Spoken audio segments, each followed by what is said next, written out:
Oke, jadi sekarang ini materi yang mau tak kasih kamu nih hal simple, apa aja mesti kamu siapin kalau kamu mau ready untuk jualan, ya. Apa aja yang harus kamu lakukan dan apa yang harus kamu siapin, ya. Pertama, kamu harus bikin dulu daftar nama. List nama, siapa aja. Ini harus ada. Siapa aja kok yang tak tulis. Nah, kamu sekarang tak kenalin, anggap ada ring 1, ada ring 2, ada istilah ring 3. Ya. Ring 1, ini adalah orang-orang yang sangat dekat sama kamu. Siapa aja, tiap orang nggak sama. Ada teman gereja, teman sekolah, tetangga, saudara, mertua. Intinya adalah ring 1 adalah orang-orang yang terdekat sama kamu. Ring 2 itu adalah orang-orang yang referensi. Jadi setelah kamu closing ring 1, biasakan untuk minta referensi. Maka akan muncul ring 2.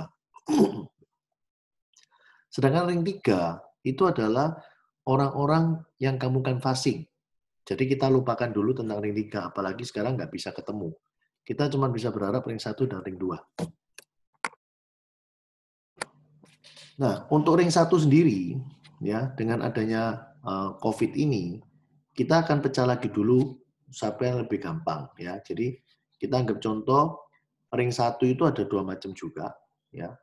Yang satu kita asumsikan 1.1, yang satu 1.2. Apa bedanya 1.1 dan 1.2? 1.1 ini bagi saya adalah orang-orang yang terkontrol. Artinya kontrol ada di diri kamu. 1.2 ini dekat sih dekat, tapi tetap uncontrol. Nah, bedanya apa? Bedanya gini. Terkontrol ini terdiri dari diri sendiri atau spouse-mu atau anakmu atau orang tuamu atau mertuamu. Ini adalah terkontrol. Di luar ini kita sebut aja uncontrol. Sepupu lah, ipar lah, teman gereja lah, itu uncontrol. Terkontrol ini bagi saya adalah peluang closing-nya 100%. Masa terhadap diri sendiri bisa enggak beli kalau mampu. Masa terhadap spouse atau anak atau orang tua atau mertua, kalau kita tahu bagus, masa enggak dibeli. Oleh sebab itu saya katakan peluang belinya adalah 100%. Tetapi kalau uncontrol, ini posisinya tetap gimana-gimana 50%. Tergantung apakah dia dekat sama kamu, apakah dia secara keuangan hari ini tidak ada masalah, nah, disitulah peran kamu bisa closing apa enggak. Ya tentunya didukung dengan skillmu. Ya. Nah, sekarang kita bahas dulu, kenapa kok saya ngomong 100% terkontrol? Karena saya menjamin bahwa kebutuhanmu terhadap produk kita itu sebenarnya cuma 3. Ya.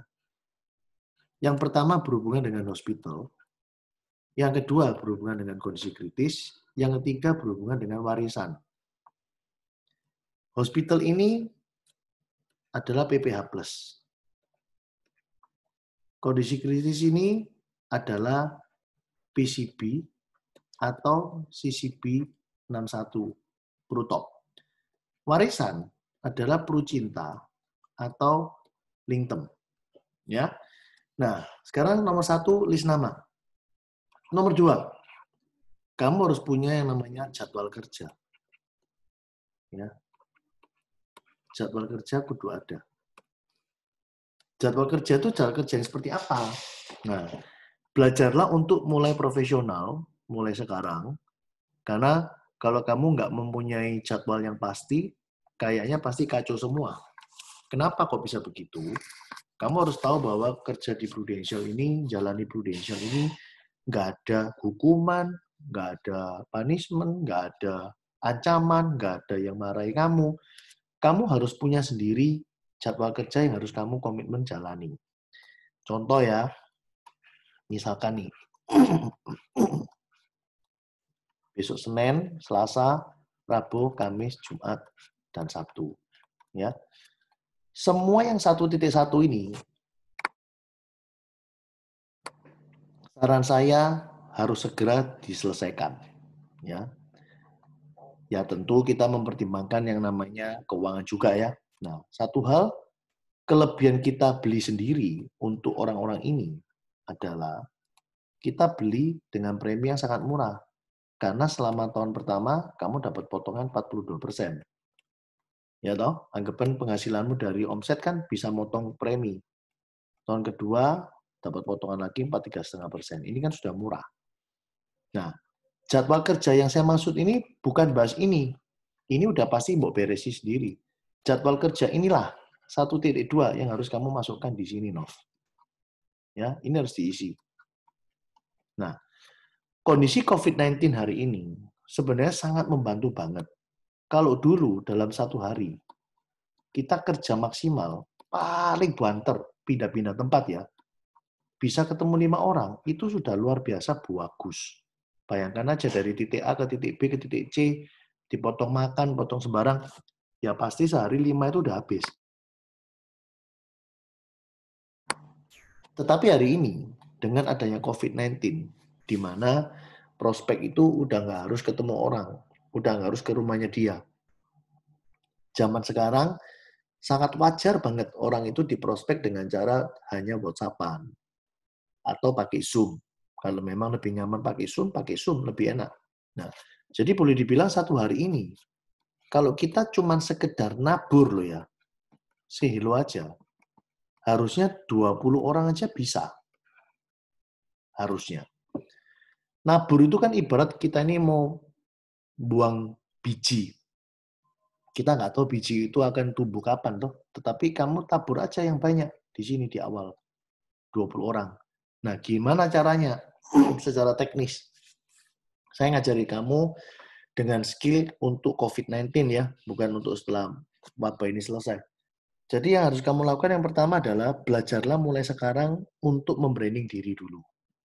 Jadi status WA-mu, Instagram-mu, mulailah masang-masang flyer kayak video kayak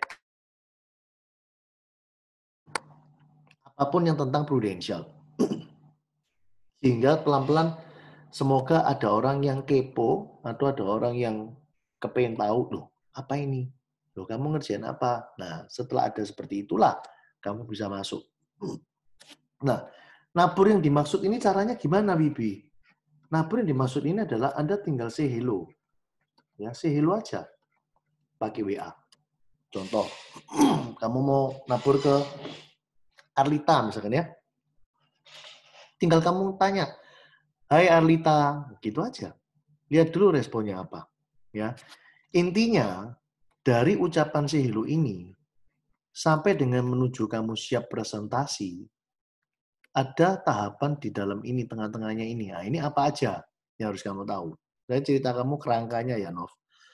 Sebelum masuk ke presentasi, biasakan kamu untuk lebih tahu dulu bagaimana keadaan dia. Sehat apa enggak, kondisi kerjaan kayak apa, dan seterusnya. Ya. Kemudian mulailah masuk mungkin lebih gampang dengan yang namanya storytelling.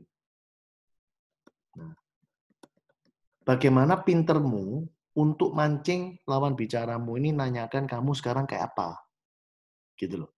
Begitu orang kepancing untuk tanya kamu sekarang kamu ya apa, biasakan untuk selalu cerita tentang klaim. Wis gitu aja wis, tak kasih rumus. Wis, ceritakan soal klaim. Jadi kamu harus pinter apa ya, mendongeng. Cuman bukan mendongeng yang palsu loh.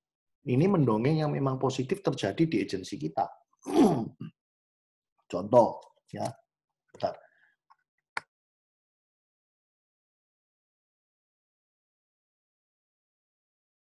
Contoh ya. Ini story-story yang sudah terjadi di kita. Ada nasabah kita beberapa hari lalu itu divonis COVID-19. Kemudian dia pergi ke salah satu rumah sakit pemerintah, ternyata dibilang penuh, nggak bisa diterima. Ya udah, dia cuma dikasih obat dan disarankan untuk karantina sendiri 14 hari. Pertanyaannya gini, loh kenapa nggak rumah sakit swasta? Kan bisa diterima juga. ternyata nasabah ini punya polis, tapi manfaat hospitalnya udah kuno, udah nggak update banget gitu loh. Sehingga kalau dia pakai manfaat itu, pasti kurang banyak, pasti kurang-kurang gitu loh. Nah, kondisi itu kan tidak membuat nasabah tidak berani ke situ. Nah, jadi artinya dari cerita ini aja, message yang kamu mau sampaikan adalah, aku tahu lu pasti udah punya polis. Tapi lu yakin nggak manfaat polismu yang kesehatan itu sudah update untuk kondisi hari ini? Itu pertanyaan paling penting. Ya, jadi kita meyakini orang yang kita ajak omong ini pasti punya polis kesehatan. Tetapi apakah dia sudah update kondisinya untuk hari ini? Itu yang kita harus ketahui. Nah, kalau ternyata dia ngomong nggak punya, wah lebih gampang, ya toh. Tapi begitu dia ngomong punya, nah kamu harus tanya. Ini dari pengalamanku ya, ngomongnya gitu. Kamu mesti tahu loh manfaatmu apa. Kalau kamu nggak tahu manfaatmu, nanti pas ada apa-apa, kamu kecewa, kamu yang malah rugi banyak. Nah, tujuanku telepon kamu ini, aku kok moro-moro inget. Tadi ngecek-ngecek kontak kan, iya ya inget kamu. Lah kamu tak sapa. Gitu aja wis konsepnya. Nah, nanti begitu kamu udah dapet buku polisnya dia, kamu tinggal ngomong gini, gini loh, coba kamu cek dari halaman 1 sampai halaman 5, mungkin akan ketemu rangkuman polis atau ringkasan polis. Coba kamu foto aja, nanti aku pelajari, terus kamu tak kasih analisanya. Ya, just info-info lah. Paling nggak kamu bisa tahu apa yang terjadi di kamu. Ya wes, gitu toh. Nah, langkah berikutnya, ini kan kamu masih agent baru kan, langkah berikutnya sampai sini adalah apa? Hasil foto itu kamu kirim ke leadermu, ke saya. Untuk saya pelajari, kemudian saya edukasi kamu lagi. Nah, sementara hanya seperti itu dulu langkahnya. Nggak perlu terlalu panjang. Karena ini kita bicara di step awal dulu belajarnya. Ya, nanti setelah ini terjadi berkali-kali, kamu pasti mulai paham. Oh, gini toh. Oh, gitu toh. Itu aja. Ya, jadi kalau sampai sejauh ini kan gampang banget kan, bener nggak? Nah, itu kan sudah masuk ke level nantinya akan muncul presentasi kan, bener nggak? Tetapi kalau ternyata dia bisa sebutin, oh punya aku sudah on bill. PPH Plus ini kan judulnya yang di kita. Tapi di asuransi lain kan bisa aja namanya bukan PPH Plus. Betul nggak? Tapi kalau dia bisa sebutin asuransinya adalah on bill, maka sebenarnya dia sudah punya ini. Nah, kalau dia sudah punya hospital yang on bill, maka kita jangan bahas lagi soal ini. Dan kita harus kasih konkret ke dia. Wah, konkret ya, Lid. Kamu ternyata sudah punya hospital yang on bill. Keren banget sih. Nah, kemudian gimana supaya kamu bisa jualan yang ini? Ini kan kebutuhan kedua. 1, 2, 3 adalah kebutuhan semua orang pada akhirnya harus punya. Tetapi harus bertahap dari paling bawah dulu. Nggak lucu kalau beli atas dulu, bawah nggak ada. Karena yang bawah ini semakin bawah, ini adalah resiko yang muncul duluan, paling awal. Nah, untuk bisa masuk ke level kedua, kalau yang tadi clue-nya kan Anda mancing pakai cerita klaim, cerita nasabah yang tadi COVID itu ya.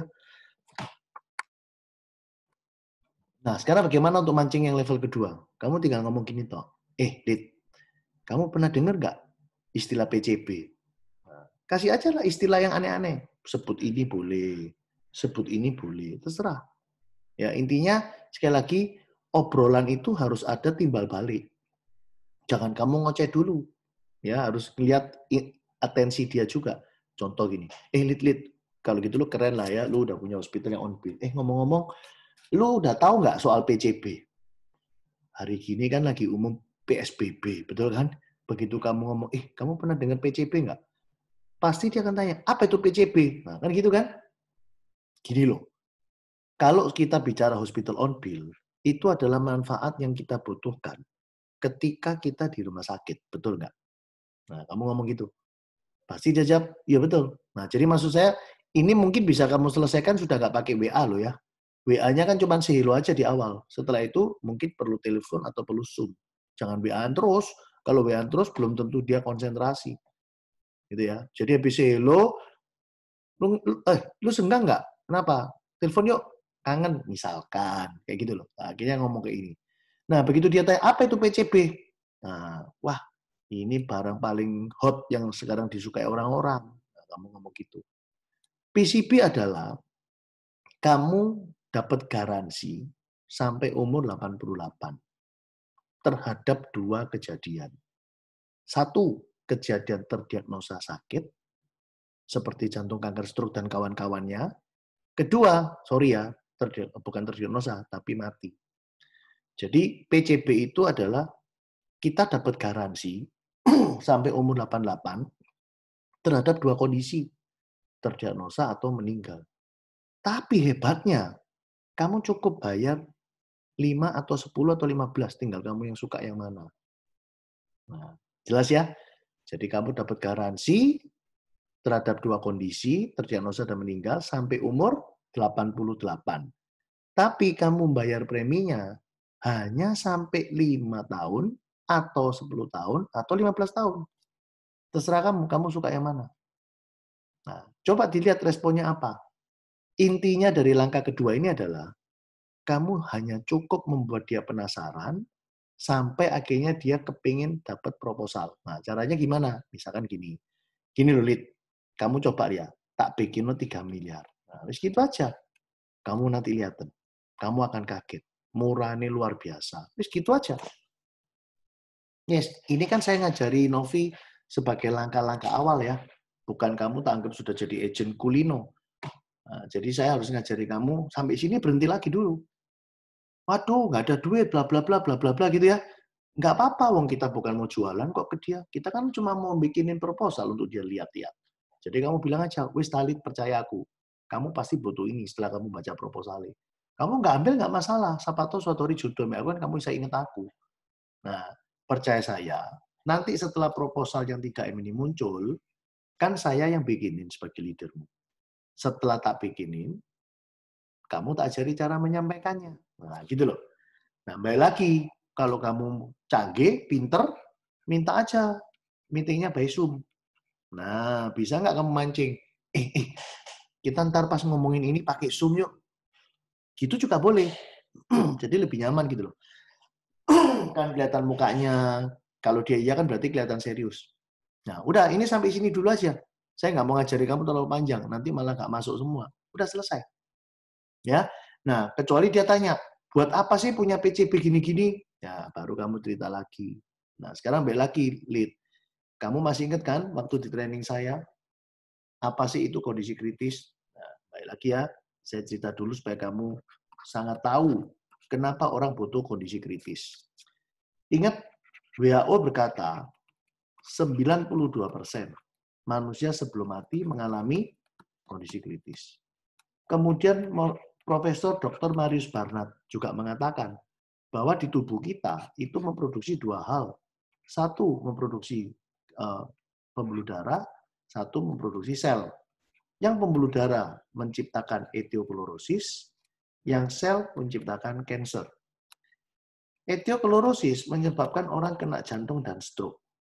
Resiko jantung 1 dari 4. Resiko stroke 8 dari 100. Resiko kanker 1 dari 3. Novi bisa lihat, angka-angka ini adalah persentase orang terkena sebuah resiko. Dan kalau kamu lihat dari resiko 3 ini, kelihatannya stroke paling ringan ya, 8 dari 100. Tapi hari ini, dari 2 tahun yang lalu, pembunuh nomor 1 di Indonesia adalah ini, yaitu stroke. Jadi boleh dibilang angka yang dikatakan oleh Marius Barnard ini udah nggak valid, ini udah berubah. Ya mungkin zaman Marius Barnard ngomong kan 10-15 tahun yang lalu, ya level stres dan lain-lain berbeda. Nah, coba kamu hitung sekarang, Nov. Dengan kondisi seperti ini, seperti ini, seperti ini, berarti dari orang hari ini lahir sampai akhirnya dipanggil Tuhan, pasti akan ketemu resiko yang namanya kondisi kritis. Dan begitu orang kena kondisi kritis, saya mau tanya, kamu bisa nebak nggak sebelum mati habisin duit berapa? Kamu bisa nebak nggak Pak Ali kalau kena stroke mati ini kapan? Kamu bisa nebak nggak Bu Ali kalau kena stroke mati ini kapan? Berapa lama? Kan nggak tahu. Tapi inti yang saya berani pastikan adalah semakin punya uang banyak, semakin lama dia hidup. Tetapi semakin lama dia hidup, ya duitnya terkuras banyak. Tetapi kalau orang yang nggak punya duit terlalu banyak, tambah kasihan. Berarti cepat mati dong. Nah, pertanyaannya kalau cepat mati, ya apa istri, suami, anak gimana?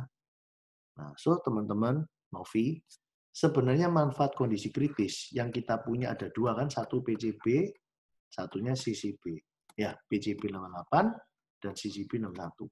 Dua item ini sebenarnya berguna banget untuk apa? Memastikan ketika ada resiko tengah jalan ini, dia bisa ada kesempatan untuk mungkin sembuh. Mungkin bisa melanjutkan hidup lebih panjang, tapi nggak ngabisin duit. Itu yang paling penting. Coba kamu bayangkan, bagaimana nasib seorang karyawan, manajer. Begitu kena kanker, kena stroke, kira-kira dikeluarin nggak dari perusahaan? Keluarin. Terus habis dikeluarin, kalau dia semula dikasih perusahaan asuransi kesehatannya ditutup nggak? Pasti ditutup.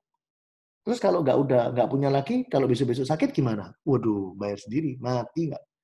Jadi bagi orang yang hari ini dapat fasilitas asuransi kesehatan dari perusahaan, harusnya mereka juga harus hati-hati. Selama mereka kerja di situ, memang asuransi kesehatan mereka dikasih. Tapi kalau mereka udah keluar, gimana? Goodbye my love, nggak mungkin di-cover juga. Nah, semoga dengan cara pandang ini, kamu bisa meramu sendiri gitu loh dengan kalimat-kalimatmu yang persuasif. Karena menurut saya, penjual yang hebat, itu karena dia sangat mengerti barang dia itu sehebat apa. Maka kamu bisa mengemas sendiri gitu, sesuai dengan kebutuhan orang yang kamu ajak ngomong. Daripada kamu diajari skripnya harus seperti apa. Nah, itu maksud saya. Nah, paham ya? Jadi dari sini, sedemikian parahnya orang itu butuh krisis cover. Sekarang contoh aja. Kalau saya tanya sama kalian, ya, sama Novi. Nov, kamu tanggap peramal, Nov. Begitu ada orang kena CCB, ayo tebakan. Habis duit berapa baru mati? Tidak ada satupun yang bisa jawab. Tetapi saya berani jawab dengan satu kata, unlimited. Semakin akeh duitnya, semakin susah mati. Tapi habisnya banyak. Jadi, kita harus beli ini sebanyak-banyaknya, sekuatnya duit. Kok nggak rugi aku beli polisi CCB kebanyakan? Nah, tak kasih contoh ya. Anggaplah saya beli 5 miliar. Saya mau tanya, hari ini resiko orang hidup itu cuma dua. Satu, terdiagnosa. Betul? Enak-enak, tiba-tiba jantung. Nggak ada apa-apa, tiba-tiba stroke. Nggak ada apa-apa, tiba-tiba ternyata kanker. Itu adalah terdiagnosa. Dan begitu ini terjadi, 5M cair. Cair. Resiko yang kedua, selain terdiagnosa, adalah orangnya langsung mati. Ini kan resiko hidup cuma dua ini aja. Nah, ketika orang mati, CCB keluar nggak? Keluar juga. Jadi mau salah satu ini yang terjadi, tetap CCB itu ngeluarin duit. Berarti boleh dibilang, wah, CCB ini ciamik ya. CCB ini kayak aset loh. CCB ini kayak harta loh. Begitu beli, udah pasti milik keluarga. Loh ya toh? Coba pikirin. Ya apa caranya orang hidup resiko di luar dua ini? Coba pikirin. Kok resiko ketabrakan kok mati kok? Loh ya keluar toh CCB. Ayo mau apa lagi? Kok resiko olahraga mati kok? Ya keluar toh CCB. Intinya CCB itu mau mati kayak terdiagnosa kayak itu keluar. Jadi begitu seorang ayah, seorang papa beli CCB senilai 5M, maka rumah tangga dia sudah pasti punya harta senilai 5 miliar. Nah, kalau kita bicara tentang aset dan harta, cara menciptakannya kan lewat dua cara juga. Satu tunai, satu cicil. Ya, kalau tunai, saya ngomong 5M ya, perbandingannya ya, ini harta konvensional, harta dunia. Kalau saya beli harta 5 miliar tunai, maka saya akan keluarin uang 5 miliar. Betul ya?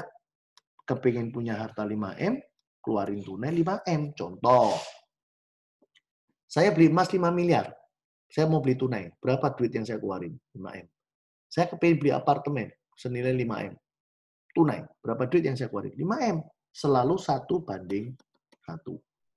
Nah, bagaimana kalau dengan cicil? Wah, kalau cicil teman-teman, asetnya 5M, tapi nanti setelah dicicil total bayarnya bisa mungkin 8M, mungkin 9M, mungkin 10M, macam-macam. Tergantung durasi berapa panjang dia hutang. Semakin panjang hutang itu, semakin banyak pula total yang sebenarnya dia bayar. Dan itu nampak banget dari mana? Total cicilannya. Contoh ya, 5 miliar ini kalau dicicil sekitar 10-15 tahun, teman-teman. Saya jamin cicilan dia itu sekitar 50 juta per bulan. Oke? Nah, sekarang saya tarik. Ini saya hapus ya, 50 ya, diingat-ingat ya. Nah, coba Anda bandingin. Ini pakai bank. Untuk dapat 5 miliar, dia harus cicil 50 juta per bulan. Saben bulan 50, 50, 50, 50, 50, 50, 50, betul? Dan berapa kali pun Anda bayar, tetap ujung-ujungnya duit ini hangus, tidak ada yang terbentuk. Benar ya? Karena Anda ditempui, diganti sama ini, 5M ini loh. Ya wis 5M ini hartamu. Ini adalah alat untuk menciptakan 5M. Nah, bagaimana sekarang dengan polis prudensial? Anda beli CCP. Umur sesaya ya. Anggap umur 40 tahunan ya. Tahu nggak cicilan saya berapa? Cuma 7 juta per bulan. Teman-teman, di bank 50, di Prudential 7 juta. Sama-sama dapat 5M. Menurut Anda gimana? Murah sekali atau murah banget? Murah banget. Bayangkan kalau 7 ini saya ganti pakai 50. Berarti kan berapa kali? 7 kali ya. Berarti kalau saya di Prudential bisa nyicil 50, duit saya di sini berapa? 35 miliar. 35 miliar. Wow sekali. Dan luar biasanya ketika saya nyicil di Prudential 7 juta seperti ini, duit saya tidak hangus. Tidak hangus. Kenapa tidak hangus? Karena waktu saya store premi ini dibentuk jadi nilai tunai. Store premi lagi dibentuk jadi nilai tunai. Demikian seterusnya. Jadi boleh dibilang nilai tunai ini bisa berarti sebuah cashback boleh. Ya kan? Kan sama kayak cashback. Bayar. Wih, dikasih duit. Cashback tuh. Betul ya? Nah, cashback ini fungsinya apa? Fungsinya adalah untuk menjaga supaya setiap bulan dia kan dipotong COI. Nah, apa itu COI? Cost of insurance. Bahasa Indonesianya biaya asuransi. Setiap bulan, polis ini akan dipotong dengan biaya asuransi melalui nilai tunai yang ada. Seperti kalian tahu bahwa polis unit link itu punya keistimewaan sejak tahun keempat. Sejak tahun keempat, dia boleh melakukan cuti premi. Apa itu cuti premi? Masyo kamu gak bayar premi, kamu tetap tak protek. Kamu gak bayar premi pun kamu tak protek, kamu tetap tak jaga. Polismu tetap berlaku, masyo kamu gak bayar. Loh kok enak? Ya itulah unit link. Jadi kita bisa fleksibel, mengkondisikan sendiri, kita mau bayar premi ini berapa lama. Memang secara rule, secara proposal, tertulis sih rencana pembayaran 20 tahun, tapi hanya rencana. Pada kenyataannya terserah klien itu mau berhenti di tahun keberapa. Ya. Nah, contoh nih, misalkan dia sengaja bayarnya cuma sampai tahun keempat. Teman-teman kalau orang baru bayar tahun keempat, nilai tunai yang terbentuk pasti masih kecil. Loh kenapa kok? Kan aku bayar 7 juta kok setiap bulan. 7 juta 1 tahun 80. 80 kali 4, 320 kok. Harusnya kan sudah kebentuk kok nilai tunai. Salah. Kenapa salah? Ingat toh, ada yang namanya biaya akuisisi. Ya, tahun pertama sebesar 70%. Tahun kedua juga sama. Tahun 3, 4, 5, potongannya 20%. Jadi dengan kata lain, ketika kamu setor duit 7 juta di tahun-tahun pertama, 4,9-nya ini, 7 kali 7, 4,9 ya. 4,9-nya ini hilang. Berarti yang masuk ke nilai tunai hanya 2 juta, terus dipotong COI. Paham ya? Tahun kedua juga begitu. Setor 7 juta, yang masuk ke nilai tunai hanya 2 juta, terus dipotong COI. Nah, sejak tahun ketiga, 4, 5, udah mulai banyak. Karena dari 7 juta yang disetor, 1,4 aja yang hilang. Berarti yang masuk ke nilai tunai berapa? 7 juta dipotong 1,4. 5,6. Nah, mulai kan pelan-pelan ini. Jadi tahun ketiga 45 ini setor 7, 5,6 jadi nilai tunai. Setor 7, 5,6 jadi nilai tunai. Teman-teman pelan-pelan nilai tunai mulai terbentuk. Tetapi kalau saya meyakini ini cuma bayar 4 tahun terus minta berhenti, wis pasti gak cukup, nilai tunai ini sih kecil. Jadi sarannya apa? Ya wis nabung terus, bayar terus. Ya, bayar terus. Ya, anggap kayak nabung lah. Ya, padahal bukan tabungan loh ya. Anggap kayak nabung lah supaya Anda punya mindset yang positif. Ya. Nilai tunai terbentuk ketika Anda bayar premi lancar. Nah, kecuali sudah bayar misalkan 10 tahun. Terus Anda iseng-iseng tanya sama agent. Coba sih ceken nilai tunaiku sekarang berapa. Nah, contoh ya, saya pakai kira-kira normalnya polis ya. 7 juta, 1 tahun 80 jutaan. 80 juta, bayar 10 tahun 800. Berarti nilai tunainya saya estimasi sekitar 400. Biasa kalau 10 tahun estimasi saya keluarnya ya sekitar 50% dari yang dia bayar. Ini ngitung ngawur ya, tapi nggak akan terlalu meleset. 400. Dia sudah bayar uang 400. Nah, coinnya berapa? Anda tinggal tanya lagi di agent. Kalau Anda merasa, oh waduh, jarak misalnya, coinnya 2 juta Pak, sekarang Pak. Wih, duitku 400, 1 bulan potong 2, wis mandek sih, wis. Tak ambekan, wis. Teman-teman ketika Anda berhenti gini, Anda tetap di cover loh 5M ini. Begitu ada kejadian, 5M keluar, nilai tunai yang ada dikeluarin juga. Untung banyak nggak? Untung banyak, teman-teman. Kalau ada orang nggak sadar ngomong, dia ngomongnya gini, loh, aku harus bayar 800 juta loh, kok cuma balik 400? Ingatkan dia, kamu di bank ini setor 50 setahun, sebulan, setahun 600 loh. 610 tahun itu 6 miliar loh. Kok kamu nggak ngamuk ya? Ini duitmu hilang gono sih, jadi duit belas loh. Kok kamu nggak ngamuk ya? Teman-teman, banyak orang itu masih kurang paham tentang hebatnya asuransi. Sebenarnya cukup Anda mengedukasi dia bahwa yang namanya investasi, ya, yang namanya investasi di asuransi adalah manfaatnya. Ya, investasi di dalam polis asuransi adalah manfaatmu. Inilah investasimu. Jadi manfaat polismu misalnya PPH, Gold B, ya inilah investasimu. Misalkan Anda punya CCB 5 miliar, inilah investasimu. Anda punya Prucinta 5 miliar, inilah investasimu. Ya, Anda punya Linkem 5 miliar, inilah investasimu. Loh Pak, bagaimana dengan yang namanya premi?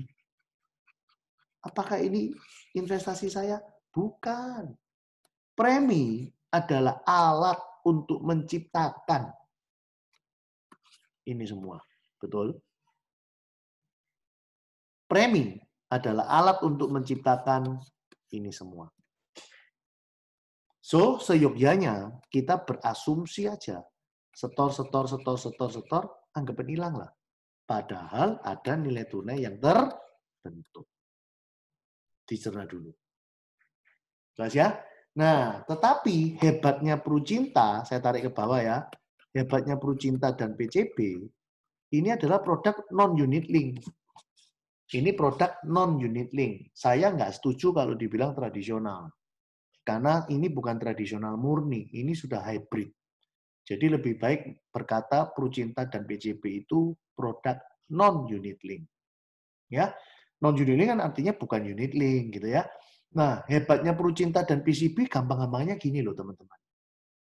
Total premi yang pernah kamu bayarkan itu dibalik no full pada tahun ke-20. Bedanya kalau PCB dibalik no 100%, kalau Prucinta dibalik no 110%. Ya. Kalau PCB orangnya mati atau terdiagnosa, yang keluar uang pertanggungannya saja. Jadi ini yang keluar uang pertanggungan saja. Ya. Tetapi kalau Prucinta, yang keluar adalah uang pertanggungan ditambah nilai tunai yang terbentuk. Teman-teman. Novi, kalau kamu sangat menguasai produk ini, semua barang asuransi, serius, jual asuransi itu terlalu gampang. Asal menemukan orangnya. Sungguhan, kamu jualan mobil, jualan baju, jualan tas, jualan sepatu, apapun lah. Itu lebih susah daripada jualan polis. Polis lebih gampang. Kenapa? Karena pasti dibutuhkan. Karena pasti terjadi. Karena pasti habis banyak kalau nggak punya. Dan hebatnya lagi, nggak tahu kapan terjadi. Coba Anda pikir, pasti dibutuhkan, beli nggak? Beli. Pasti terjadi, beli nggak? Belilah. Pasti habis banyak, belilah. Malah harus disesuaikan dengan jumlah yang harus dia punyai. Dari mana ngitungnya? Ya dari kebutuhanmu, dari standar hidupmu, dari lifestyle-mu. Makanya kan kalau kita mau jualan PPH, apa yang kita tanyakan? Ini kan disesuaikan dengan lifestyle. Kan takut habis banyak toh? Nah, kalau PPH caranya gimana? Koko tipe orang sing harus ke Singapura nggak, Ko? Oh iya, aku lihat ada apa-apa harus ke Singapura. Berarti harus beli tipe gold. Gampang toh? Karena gold itu all Asia.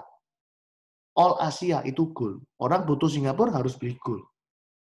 Ya, loh, kalau dia jawab gini, enggak sih, aku Malaysia juga cukup. Nah, berarti dia beli silver.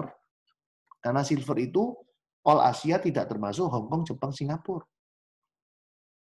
Oh, kemahalan. Aku nggak perlu lah. Aku Indonesia aja percaya kok. Aci, aku cinta Indonesia. Ya wis, tuku bronze. Nah, enak kan? Jadi intinya, kita mesti menyesuaikan dengan lifestyle-nya nasabah. Jangan sampai orang tipe Singapura belinya cuma di silver. Kasihan, nanti waktu sakit dia berobat ke Singapura, nggak di-cover semua. Akhirnya habis banyak dong. Jadi benar kan omongan saya? Karena takut habis banyak, belilah sesuai standar hidupmu. Belilah sesuai lifestyle-mu. Nah, ini PPH. Gampang loh. Bagaimana Anda mendeteksi tentang kebutuhan CCB? Gampang mana? Kalau tipe-tipe karyawan, Anda cukup tanya, Pak, Bu, kamu 1 bulan gaji berapa sih? Anda tinggal hitung, berapa gaji dia setahun, kamu tinggal kaliin. Kalau mau beli murah-murah, kali 5 tahun. Kalau punya cukup uang, kali 7. Kalau orangnya kaya, beli 10. Terutama kalau umurnya masih muda. Kan pasti murah. Ya belilah sampai yang paling panjang.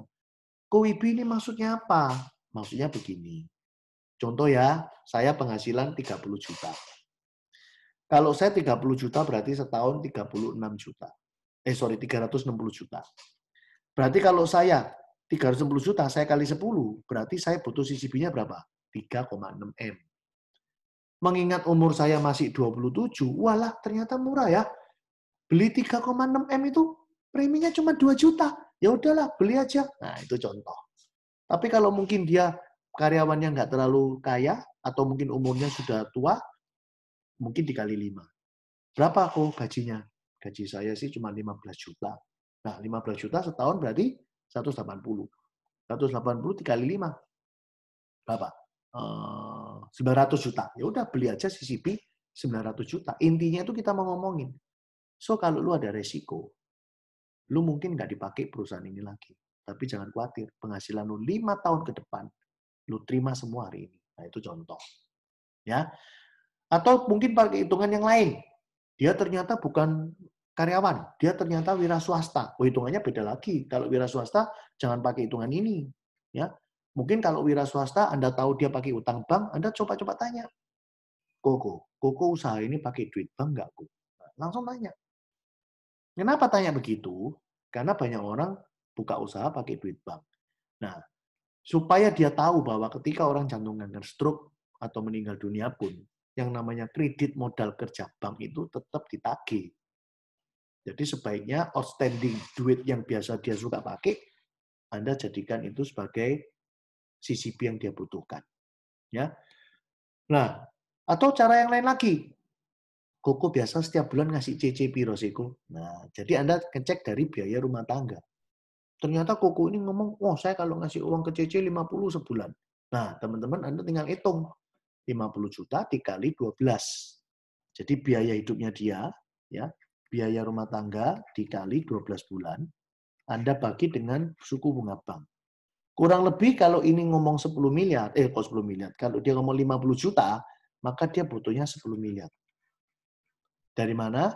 50 juta dikali 12 dibagi 4-6%. 10 M pasti. Nah, inilah beberapa cara untuk menghitungkan supaya menghindari ini loh. Habis banyak ini, dihindari. Ya. Nah, yang ketiga apa? Ini kan 1, 2. Yang ketiga apa? Lingtem kan? Yang ketiga lingtem. Apa itu? Warisan. Nah, kalau ini sudah beli, waktunya beli warisan. Teman-teman, warisan dalam bentuk polis itu paling enak. Kok bisa? Karena bukan objek pajak. Karena nggak melalui proses sengketa. Ya. Dan urusan-urusannya itu liquid semua. Nggak ada yang istilah di-freeze dulu lah, dormen lah, nggak ono. Wis langsung transfer. Seperti itu. Nah, ini kan berarti udah pasti kan, lihat nih, 3 item ini kalau Anda lihat, pasti dibutuhkan. Hasilnya beli. Pasti terjadi, beli. Pasti habis banyak, beli sejumlah sesuai kebutuhan. Nah, yang keempat, nggak tahu kapan terjadi. Apa artinya? Beli dan sekarang. Itu arti dari tidak tahu kapan terjadinya. Anda harus beli karena nggak tahu kapan terjadi, Anda harus beli dan sekarang. Teman-teman, ada satu story yang saya mau cerita ke Anda. Ini satu tamparan keras buat saya, dan mungkin ketika Anda dengar ini, Anda boleh pakailah buat story Anda. Anggap aja cerita ini terjadi di tante Anda. Ya. Jadi ceritanya ini beneran terjadi di saya ya. Jadi mama saya ini dulu saya ikutkan asuransi di tempat lain. Singkat cerita, 6 tahun yang lalu pada saat bulan Februari, saya mau menghentikan polis itu, dan memang saya mau beli polis lain lagi ya untuk mama saya. Karena sudah lebih update lah istilahnya. Ketika saya mau beli Februari, saya nggak langsung beli. Mungkin saya sibuk lah, mama saya juga sehat lah, jadi ngeremeno. Si agent yang mau saya beli, jadi belinya di tempat luar juga ya, karena waktu itu Prudential nggak bisa terima mama saya. Waktu itu si agentnya juga nggak ngoyo gitu loh. Agentnya nggak ngotot, cuman ngasih tahu gini toh. Ko Wibi, cuman info ya ko, kalau nanti ikuti mama setelah Mei, ya setelah Mei, setelah Mei, jadi Mei terakhir.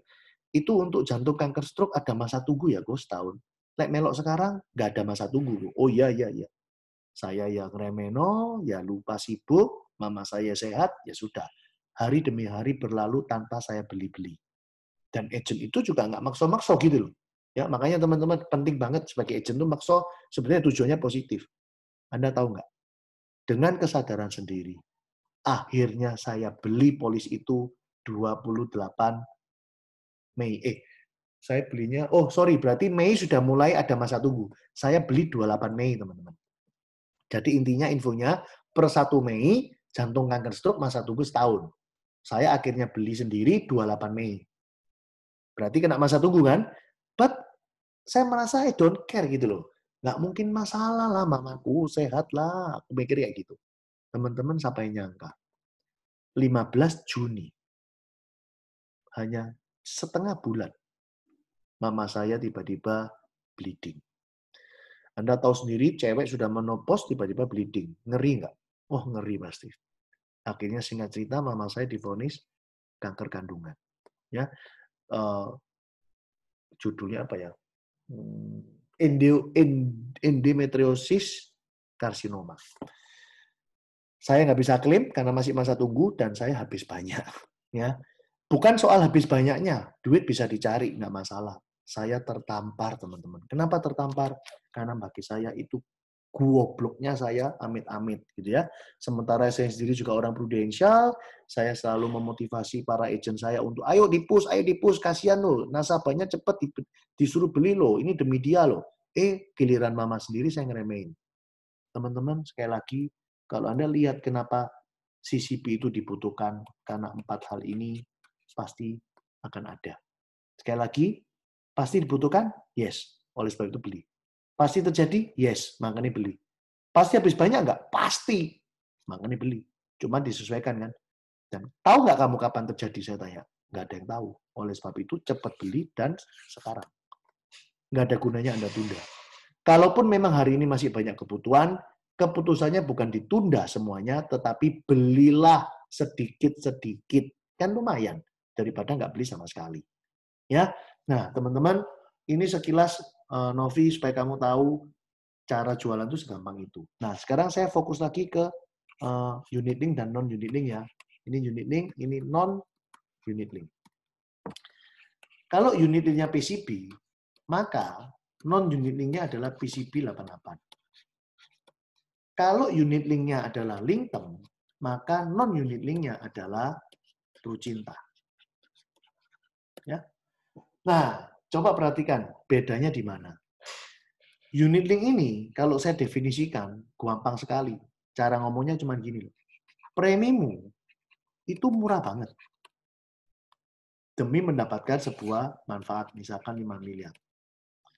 Tetapi, untuk Trucinta dan PCB, memang preminya pasti lebih mahal sedikit. Daripada ini loh ya. Premi di sini pasti lebih mahal daripada di sini. Kenapa? Karena jok salah. Dua item ini pada tahun ke-20, mereka sama-sama dijamin. Dijamin apa? Duitnya balik kan? Ada kalimat dijamin, tentu harus mengakibatkan premi lebih mahal dong. Lebih mahal berapa kali? Antara ini dan ini dan ini. Kurang lebih ya, setengah sampai sepertiga. Lebih mahal, lebih murah setengah atau sepertiganya.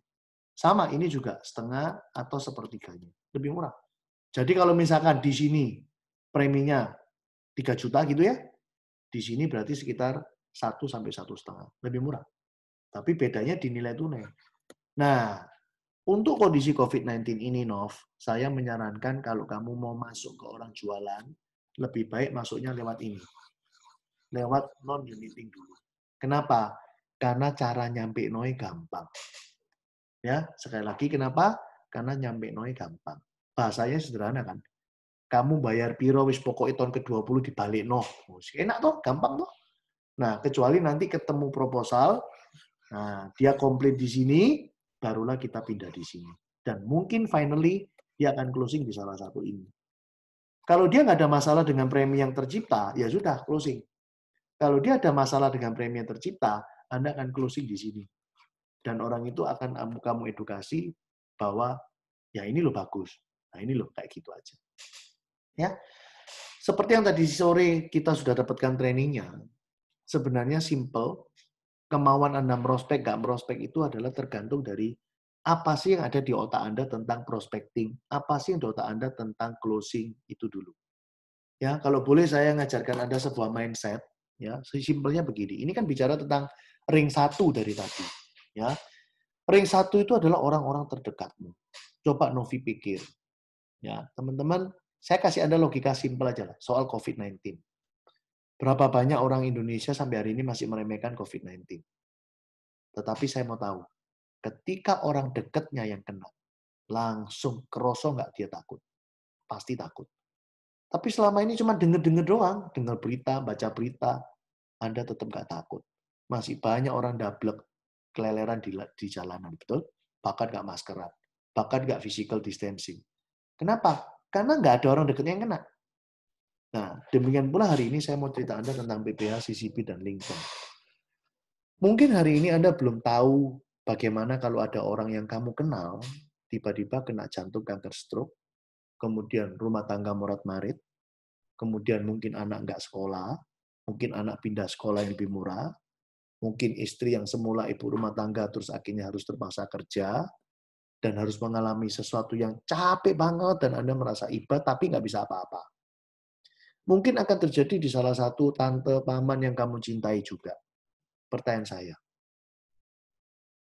kamu ngerasain sesuatu nggak? Kalau kamu nggak ngerasain sesuatu, prospecting akan susah. Tetapi kalau kamu bisa ngerasain sesuatu, iyo yo, ya opo yo, saknol, teman-teman, Nov. Disitulah energimu untuk prospecting. Bukan soal komisinya. Komisi itu adalah bonus dari buah kerja kerasmu. otomatis kamu pasti dapat. Tetapi di balik komisi, ada satu misi yang luar biasa, yaitu kamu menyelamatkan keluarga orang lain. Ingat loh, tadi saya udah ngomong. Pasti terjadi kok. Saking nggak tahu kapan. Benar nggak? Dan kalau terjadi, pasti habis banyak. Banyaknya itu banyak sesuai kekuatan dia. Gitu loh. Sehingga kesimpulannya apa? Oh, ini pasti dibutuhkan. Nah, ingat di training awal, apa bedanya kok krisis cover kita dengan orang lain? Nah, jangan lupa, tadi saya ngomong apa? Krisis cover kita terdiagnosa cair, nanti pun cair. Di asuransi lain, kalau dia terdiagnosa, nggak langsung cair. Harus tunggu dulu 14 hari, ada yang tunggunya 30 hari. Nah, kalau ternyata hari ini terdiagnosa, dia kena masa tunggu 14 hari, peraturan di situ, ternyata hari ke-11 dipanggil Tuhan. Batal dia klaimnya. Atau langsung meninggal, misalnya. Meninggal kecelakaan. Nggak jadi keluar krisis cover-nya. Meninggal olahraga. Nggak jadi keluar krisis cover-nya. Nah, teman-teman, jadi disitulah kekuatan krisis cover kita. Baik terdiagnosa, baik meninggal, akan cair. Oleh sebab itu, kita berani ngomong bahwa krisis coverku ini aset, harta. Karena kenapa? Pasti cair, pasti terjadi, pasti jadi milikmu. Itulah CCP kita. Itulah PCP 88 kita. Nah, so dari sini, udah kebayang kan? Langkah pertama bikin list nama, langkah kedua bikin jadwal kerja. Nah, lakukan seperti yang saya ngomong tadi ini, nanti akan ada next-nya lagi. Ya, jadi ini seri 1, nanti ada sambungannya. Ya, percuma kamu diajari terlalu panjang, toh nggak ada gunanya, nggak akan masuk apa-apa. Jadi lebih bagus, ya sudah berhenti sampai sini. Kamu kuasai yang perlu kamu kuasai dulu dengan sangat-sangat menguasai. Ya, nah sekarang pertanyaannya adalah, setelah kamu dengar 1 jam ini, sebelah mana yang kamu masih bingung, nggak ngerti, nggak bisa mengkonekkan, atau kamu udah sangat paham?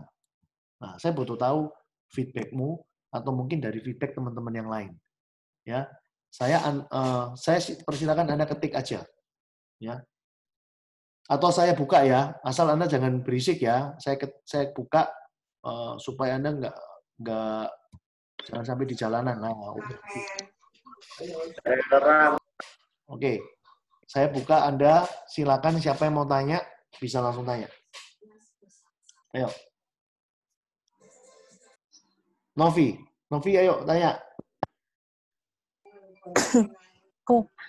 Kalau misalnya kan itu kan ada yang kena akuisisi itu loh, yang selama 5 tahun. Oke. Nah, itu kan biasanya kan ada nasabah itu kan yang suka membanding-bandingkan loh. Aku ditawari di tempat lain kok nggak ada akuisisi nih. Kalau nggak itu akuisisinya nggak segede ini. Oke. Nah, itu Bapaknya kayak apa? Ya, counternya kayak gimana? Oke. Teman-teman, akuisisi dan biaya asuransi ini pasti ada. Kalau sampai ada yang ngomong nggak kena akuisisi, kamu dibujuki agenmu. Tapi kalau akuisisi besar kecil, yes, itu benar. Memang ada perbedaan. Nah, akuisisi ini apa? Akuisisi ini ibarat seperti uang pangkal, wis. Supaya kamu bisa memahami, tak kasih ilustrasi sehari-hari. Uang pangkal. Biaya asuransi adalah uang sekolah. Oke? Uang pangkal kalau kita beneran di sekolah, bayarin sekali. Kecuali ada yang gini. Ya, berhubung uang pangkal di kita mahal ya. Engkau boleh cicil 5 tahun. Nah, lah mirip kayak kita gini. Ini contoh. Nanti ya. Tapi kalau uang sekolah, kapan lagi nih? Setiap bulan. Betul ya? Nggak ngurus. Kamu mau bolosan, kamu mau rajin, uang sekolah pancet setiap bulan segitu ya segitu. Betul ya? Dan biasanya uang sekolah pun naik setiap tahun. Oh, benar. Kita pun uang sekolah juga naik tiap tahun. Biaya asuransi pun tiap tahun naik sekali. Sama. Jadi ini analoginya udah sama persis, wis. Ya. Jadi sekali lagi akuisisi pasti semua kena. Kenapa? Nah, apa sih biaya akuisisi itu? Biaya akuisisi itu adalah sebenarnya biaya untuk operasional si perusahaan asuransi itu. Oke? Termasuk komisi agent, operating leader itu termasuk di dalamnya akuisisi. Sama kan? Coba saya tanya, buat apa uang sekolah? Kenapa sekolahan pakai uang pangkal? Ya sama jawabannya, dipakai untuk biaya operasional. Termasuk kan bayari gaji pegawai, gaji guru, kan ya semua dari situ. Intinya buat operasional lah. Oke? Nah, so pertanyaannya yang pertama tentang, saya kalau nggak kena, isiku bohongin. Ya, itu ada orang yang gombali kamu. Tapi like kamu tanya mbak aku, kok di sana lebih murah kok. Nah ya sama. Saya mau tanya, ketika kita bicara uang pangkal sebuah sekolahan yang berbeda, menurut kamu apa yang membedakan? Ya menurut saya yang membedakan adalah kalau bicara sekolah loh ya mungkin elit dan elitnya sebuah sekolahan. Ya, sekolah A, bayarnya kayak Harvard misalkan. Oh ya pasti mahal loh, bener nggak? Nah, cobalah Anda sebut beberapa sekolah yang keren-keren di Surabaya. Terus Anda bandingin dengan uang pangkal sekolah-sekolah swasta yang biasa. Kan bumi sama langit. Ya, contoh aja. Anak saya kemarin masuk di Citahati SMA, uang pangkalnya kalau nggak salah ya, 38 juta kali ya, kalau nggak salah. Kalau yang Justin masuk di Sincong, 40 kalau nggak salah. Masuk SD loh teman-teman. Pikiran. Coba Anda masuk di sekolah yang lain, sekolah Katolik lah misalkan. Kan nggak mungkin segitu. Paling cuma seperapate, atau seperlimai, sepereneme. Nah, sama hal itu. Ketika kita bicara sebuah akuisisi di perusahaan asuransi, yang membedakan salah satunya adalah kualitas. Wah, kok, lu ojo gombal, kok. Maksudnya kualitas apa? Teman-teman, saya buka-bukaan aja. Sebenarnya akuisisi ini kalau bisa ada yang lebih murah, mereka adalah dari Bank X. Mereka dari Bank Insurance. Itu lebih murah. Kenapa lebih murah? Ya karena komisinya orang Bank X juga murah. Cuman sedikit. Makanya perusahaan ngasih akuisisi ke kliennya juga murah. Tetapi dari sisi quality, jangan salah loh. Bank S itu biasanya agent yang jualan asuransi hanya menganggap asuransi sebagai bundling supaya komisi dia keluar. Jadi tugas utama dia malah bukan jualan asuransi. Jualan asuransi hanya bundling. Sehingga akibatnya kalau nasabah ini mengalami sebuah klaim, biasanya yang nyervis nggak ada. Nah itu biasanya kelemahannya. Nah kalau nasabah merasa, oh nggak masalah, aku bisa ngurus duit. Ya terserah, ya sudah beliau Bank S. Jujur aja Bank S lebih murah. Yaitu salah satunya adalah kualitas di servicing. Yang kedua, kemungkinan yang kedua selain dia di Bank S, kemungkinan yang kedua adalah ada triknya.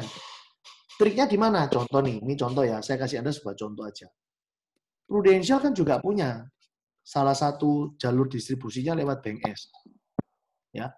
Dan yang satunya lewat agensi kayak kita. Ya. Tahu nggak? Yang di Bank S ini memang akuisisi murah, tapi jangan salah. Mereka harus di hold. Ada aturan. Sekian tahun nggak boleh diapa-apain. Kalau sampai ada maksa ngambil, kena nilai tebus, kena penalti. Loh ya podo ae toh. Lah apa bedanya kamu tak kasih tahu nilai tunaimu segini tapi mau ambil tengah jalan kena tebus. Kena penalti. Loh kan podo penalti itu kayak akuisisi aja.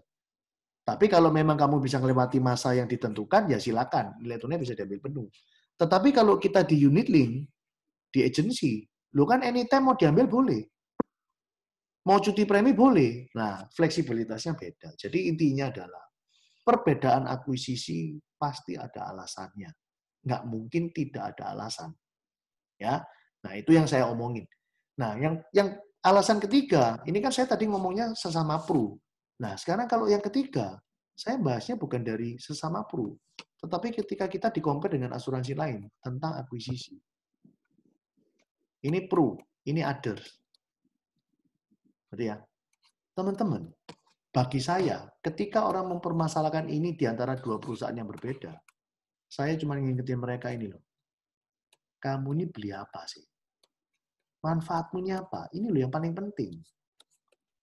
Paham ya? Saya ngasih kamu CCB. Di sini non CCB. Artinya apa? Kok bukan non CCB? Di sini ini kalau kamu mati langsung nggak keluar loh. Karena krisis cover mereka harus sakit dan masa tunggu. Di kita mati keluar loh. Di kita terdiagnosa langsung klaim loh. Di sini terdiagnosa masih nunggu loh. Di sini pasti jadi harta loh. Di sini belum tentu jadi harta loh. Kamu harus bandingin ininya dulu dong. Bener nggak? Kecuali benar-benar mirip, akuisisinya lebih murah sana, ya wis ikut sana. Bener kan? Tapi saya yakin tidak ada barang seperti itu. Coba kamu pikir sendiri, bagaimana Prudential hari ini bisa nomor 1 sejak tahun 2000? Bagaimana hari ini Prudential, kalau kita ngomong gambar market ya, ini industri asuransi ya, let's say ini kita ngomong 55%, ini adalah Prudential loh. Yang lainnya ini, semua kompetitor jadi satu. Segede inilah market value kita. So teman-teman, ya, Anda harus percaya diri bahwa semua akuisisi yang terjadi itu ada alasannya. Ya, alasannya seperti yang barusan saya ceritain ini. Ya, jadi fokuslah ke manfaatnya lagi. Lah kamu beli tujuannya apa? Lah beli murah ya percuma tuh. Ya sekarang saya tanya Anda, wis. Kenapa Anda beli pulpen berani lebih mahal? Kok nggak kabeh beli si murahan? Mungkin jawabanmu apa? Oh iya kok, pulpen sing itu dilu-dilu habis percuma kok, habis banyak. Pulpen ini enak kok, nggak blobor, awet, masih mahal, 4 tahun nggak diganti kok. Misalkan kayak gitu. Atau contoh, saya naik Lexus, orang lain naik Innova, saya juga punya Innova. Kenapa Lexus berani jual 1,4 M? Innova cuma 400, 500 juta. Kenapa?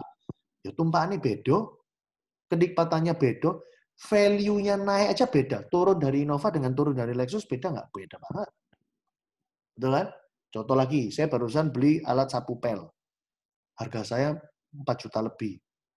Di pasar ada banyak yang 200.000, 700.000, ada banyak. Loh apa yang membedakan? Loh saya berani jamin, masih gorong ngetes loh ya. Yang 4 juta lebih pasti lebih awet. Yang 4 juta lebih pasti lebih bersih. Terus pastilah. Lah kalau yang 200 bisa sebersih 4 juta, yang 200 bisa seawet 4 juta, saya mau tanya, yang 4 juta sudah tutup nggak perusahaan ini? Tutup. Nah, so teman-teman, ada kualitas, ada harga. Percayalah. Ada akuisisi lebih mahal karena pasti ada perbedaan. Teman-teman tahu nggak? Tadi saya bahas servicing ya. Ini perlu Anda ceritakan ke nasabah. Sama aja. Saya ikut kamu. Lele kamu udah ada siapa nyervis aku? Wah, kita kayaknya kayak kepukul ya. Teman-teman, Prudential adalah menggunakan sistem agency. Artinya, ketika seorang agent tidak aktif lagi atau tidak ada, maka nasabah pasti akan terima info dari Prudential siapa penerus servicingnya. Contoh, saya aja tadi siang barusan ditelepon orang. Halo, Kak Wibi ya? Iya, dari mana? Dia sebut namanya. Terus dia cerita, saya dulu agennya bernama ini. Lah, Cici kok bisa tahu aku, Cici? Aku ngetes ya. Oh iya, aku terima surat. Diinformasikan bahwa sekarang si nyervis aku Wibisono. Oh iya, Cici, kebetulan aku sih punya kantor, nggak apa-apa. Nah, itulah hebatnya Prudential. Ya, coba sekarang saya mau tanya.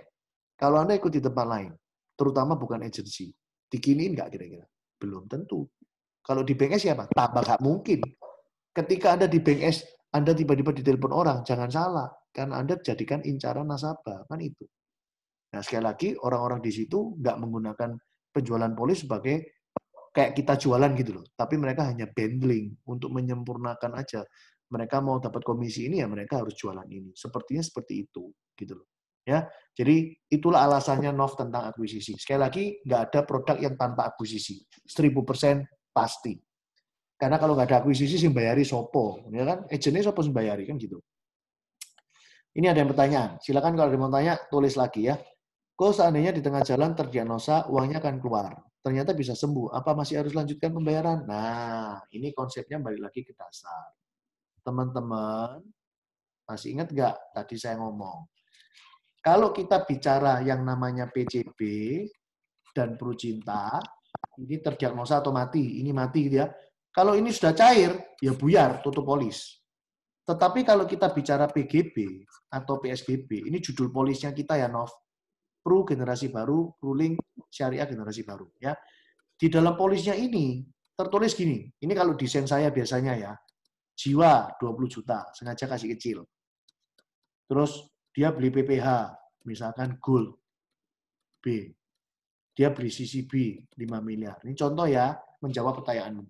Suatu hari dia kena kanker. Klaim dong ini. Nah, ini coret nih kalau udah klaim. Ya, coba Anda lihat. Kan masih ada manfaat ini di dalam polis ini. Manfaat menimbulkan apa? COI. COI ditarik dari mana? Nilai tunai. Nah, kalau kamu tanya sama saya, Pak, setelah ini cair, apakah saya harus bayar premi? Tergantung ini ya. Kalau memang waktu terjadi nilai tunaimu sudah sangat besar, cukup untuk bayar COI, nggak bayar kan nggak apa-apa. Kan sudah level cuti premi. Kecuali terjadinya ini di bawah 3 tahun loh, ya tetap harus bayar. Karena cuti premi hanya boleh dilakukan di atas 3 tahun. Ya, sekali lagi kalau klaimnya ini di bawah 3 tahun, pasti harus bayar premi. Tapi kalau klaimnya terjadi di atas 3 tahun, tergantung posisi ini. Kalau posisi nilai tunainya kecil, ya kamu harus bayar premi. Kenapa? Supaya nilai tunaimu bertambah. Dengan bertambahnya nilai tunai, dipotong COI, hasilmu kan aman. Maka PPh-mu ini tetap berlaku. Paham ya? Sedangkan kalau kamu nggak bayar premi, nilai tunaimu kecil, terus kemudian habis, maka proteksi hilang, ya otomatis ini nggak bisa klaim lagi loh. Rugi. Paham ya? Siapa tadi yang tanya? Christine, boleh di-unmute sendiri, kejawab apa enggak?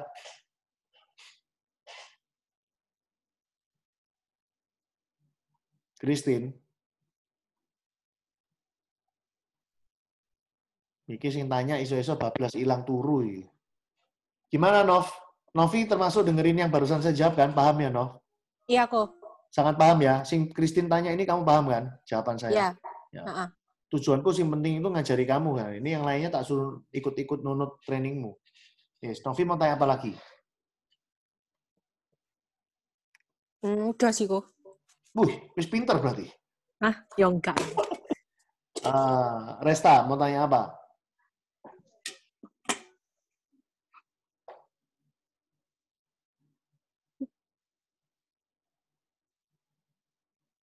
Halo? Kok belum? Mau ditunggu sampai kapan kok belum? Oh, aku di unmute ya. Loh, Tak pikir di...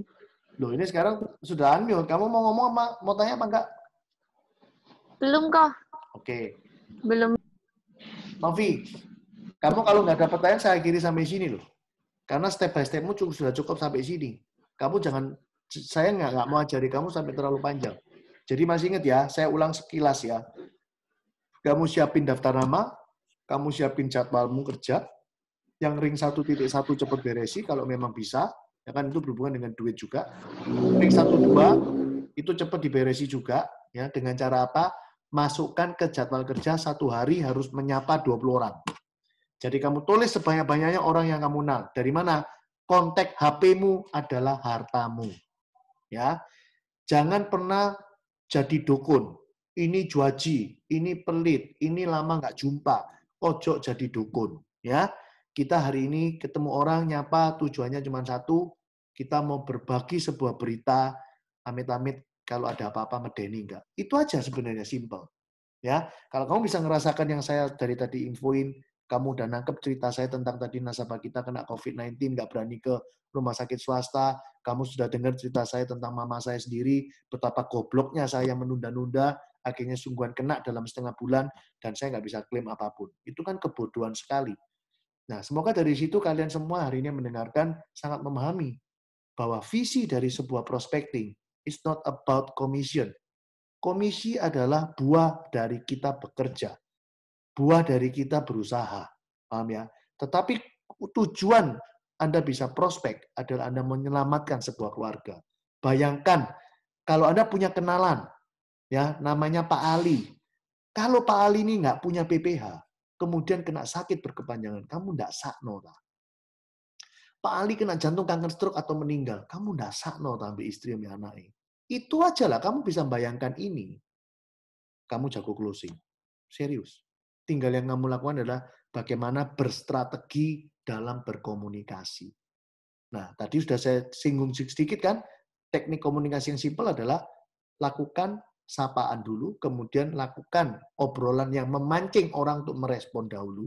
Jadi jangan ngoceh dulu panjang. Nah, setelah itu baru bermain Zoom atau bermain telepon. Ya, selesai sampai dengan tahap di proposal, saya akan bikinkan, kemudian saya ajarkan lagi bagaimana cara baca ini. Ya, oke. Kalau nggak ada lagi, saya akhiri. Novi yang tentuin mau akhiri apa enggak. Yang lainnya kalau memang mau tanya silakan, saya akan layani. Kalau tetap diam dan Novi juga nggak tanya, maka saya akhiri sampai sini. Nov, gimana Nov? Aku udah aku. Ya, karena Novi sudah, maka saya akhiri ya training singkat ini. Semoga teman-teman yang lain bisa cukup terinspirasi, dapat sesuatu dari training singkat ini. Ya, oke teman-teman, sampai ketemu lagi. Lakukan yang saya cerita ke Novi ini, karena ini memang step-step simple awal yang harus kamu lakukan kalau kamu mau prospecting. Ya, masih ada malam ini sampai Minggu. Ya, Anda kumpuli daftar nama sebanyak-banyaknya dan besok Senin harus punya target sehari 20 orang disapa. Anda harus nabur. Fokus di jumlah yang ditabur. Jangan bingung tentang closingan. Sekali lagi, fokus di jumlah yang ditabur. Apapun, siapapun, jumlah berapapun yang kamu tabur, percaya saya, pasti closing. Yang saya nggak bisa pastiin kapan closing. Ya, pasti closing, tapi nggak tahu kapan closing. Karena setiap orang ada timing, ada momennya sendiri-sendiri. Oleh sebab itu, taburlah yang banyak. Ya, oke teman-teman, sampai ketemu lagi di training yang lainnya. Bye-bye. Thank you, Ko. Yuk, Nov.